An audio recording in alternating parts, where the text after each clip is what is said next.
A paz do Senhor Jesus, mais uma vez aqui com vocês, para refletirmos na palavra do Senhor, nas promessas que Ele tem para nós, naquilo que Ele fala em Sua palavra, porque nós temos livre acesso ao Pai por meio do Espírito Santo de Deus. O Senhor Jesus nos deixou o Espírito Santo. E através do Espírito Santo, nós podemos conversar com o nosso Pai. Então, o texto que eu quero que vocês depois abram aí nas suas casas e meditem é em Lucas, capítulo 15, do versículo 11 ao versículo 32. É esse texto que eu vou refletir com vocês nesse momento. E aqui eu quero trazer para vocês a seguinte questão.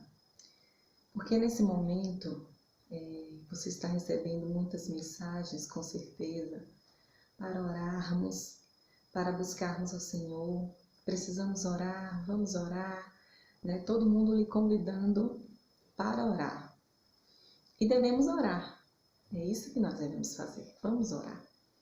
Mas com certeza, muitos de vocês, muitos de nós, né, se perguntam: como é que eu vou orar? Como é que eu vou orar, né, agora, se eu nunca nem orei? Como é que eu vou orar agora, se eu não tenho esse hábito de orar, esse costume de orar? E como é que eu vou orar se eu me afastei do Senhor?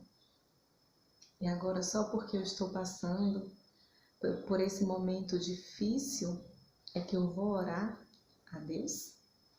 Eu quero conversar um pouquinho contigo a respeito disso.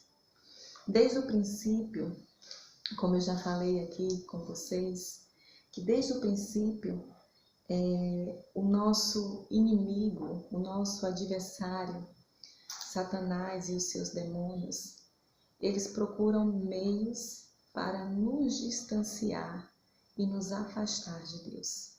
Meio para nos distrair, né? Ele vem com as ofertas dele, né? Principalmente quando os momentos estão muito bons, né? Quando tudo parece muito bom. Então ele vem com ofertas boas para nos distrair. Eu não sei se vocês recordam, né, do tempo de infância, e vocês podem concordar comigo, eu acredito que sim, né? Que na sala de aula tem aqueles meninos mais sabidos, mais espertos, né? E tem aqueles mais simples, mais tranquilos, que, entre aspas, nós chamamos, quando criança, né? As crianças chamam de bestinhas, né? E aqueles que se dizem os mais sabidos, os mais espertos, eles pegam e aprontam com esses que são mais simples. E o que é que eles fazem? Eles induzem a esses mais simples a fazerem coisas erradas, a fazerem alguma peripécia, a aprontar alguma coisa. E aí o mais simples, porque vê aquele outro que se diz mais sabido, mais esperto, vai lá e faz. Tem aquele outro como referência e faz. E quando faz, quem é que paga a conta sozinho? Aquele mais simples. Porque aquele que se diz mais sabido e mais esperto já deu no pé há muito tempo. E fica rindo de você, e fica rindo do mais simples, né? Porque o mais simples foi lá e fez aquilo que ele queria fazer. Eu quero conversar contigo que o nosso adversário, o nosso inimigo, Satanás, ele faz bem assim. Porque essa esperteza, onde é para machucar o outro, onde é para ferir o outro, onde é para causar dor ao outro, isso não é de Deus. Então, o inimigo, o diabo e seus demônios, eles fazem isso conosco. Então, ele tenta nos atrair, né, como sendo algo bom, como algo divertido, como algo que vai nos dar prazer, e ele vai nos empurrando para a lama. Foi assim com Adão e Eva, né, que ele fez no início. Ele não ofereceu aquele fruto dizendo que era a morte, que ia ser algo ruim, ele ofereceu como algo bom, que eles iriam ter mais poder, que eles iriam se sentir melhores. E Adão e Eva caíram. E depois que Adão e Eva caíram, aonde foi que ele estava para defender Adão e Eva? Ele não estava lá. Ele simplesmente não podia defender Adão e Eva. E com certeza ele estava dando gargalhadas a respeito de Adão e Eva. E eu quero trazer aqui na palavra de Deus outro exemplo, que é o exemplo do filho pródigo, que com certeza você já ouviu nas pregações, alguém contar, porque é uma parábola em que o Senhor Jesus ele contou. Então, o que é que acontece? O filho pródigo já começa errado, porque o seu pai nem havia morrido ainda e ele quer a herança dele. Um jovem com todo o vigor, ele queria usufruir a vida, ele queria curtir a vida. E então ele pede a herança ao pai, e o pai cede a herança para ele e ele vai seguir o seu caminho, usufruir toda aquela riqueza, tudo aquilo que o pai tinha trabalhado a vida inteira, conquistado. Agora o seu filho pega e leva e começa a gastar. E ele entende que ele está usufruindo a vida. Então ele se diverte de todas as maneiras que ele pode, da forma que ele pode, com muitos amigos, com muitas esbórnias. Tudo que podia da vida, ele então aproveitou. Só que o dinheiro, a herança, foi acabando e acabou. Acabou e acabou também todas aquelas pessoas que estavam com ele para gastar aquela herança.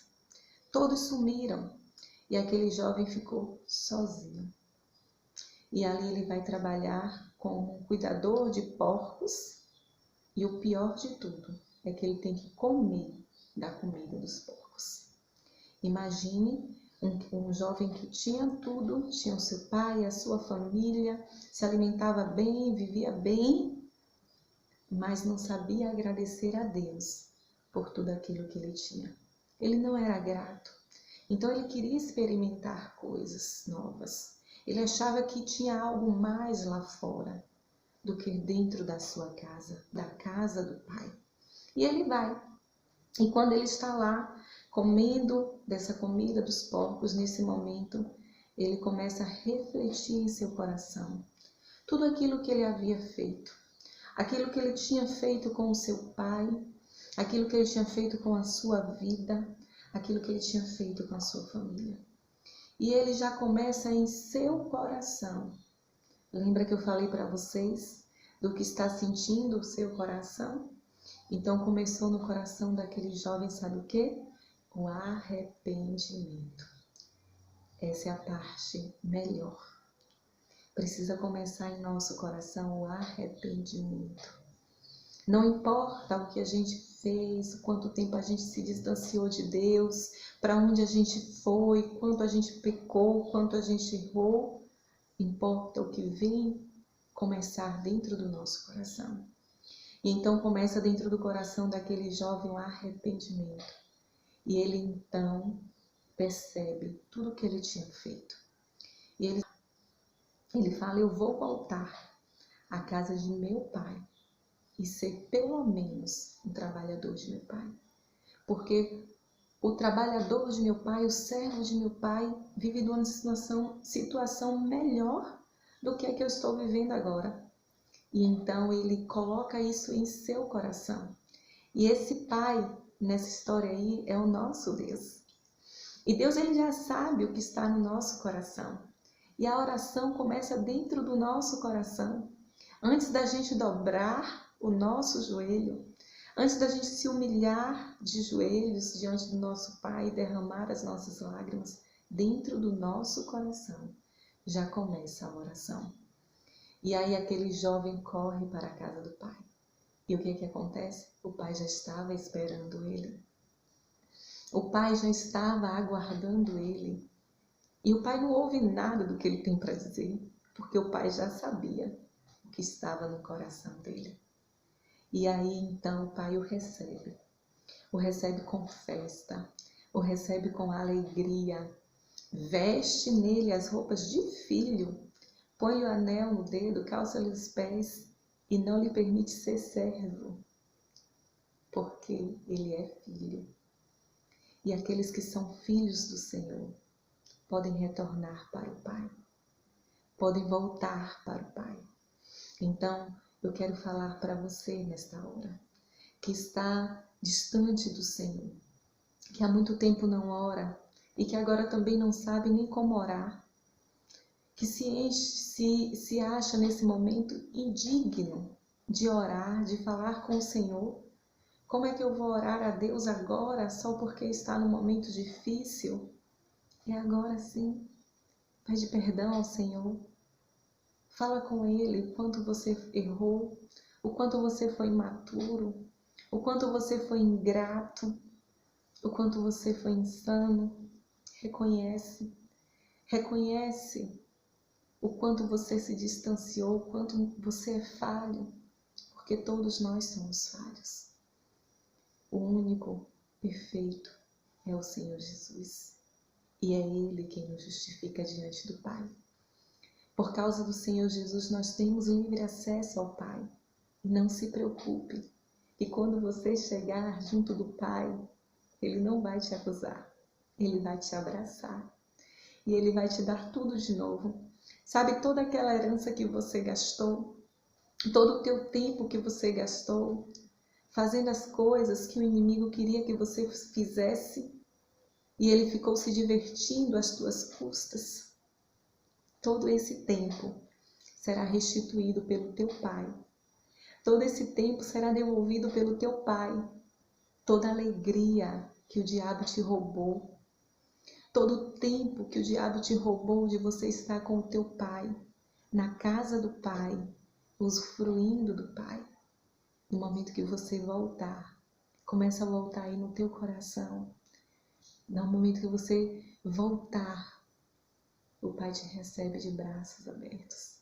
Você irá sentir o abraço do Pai. E Ele te vestirá novamente com vestes de filho.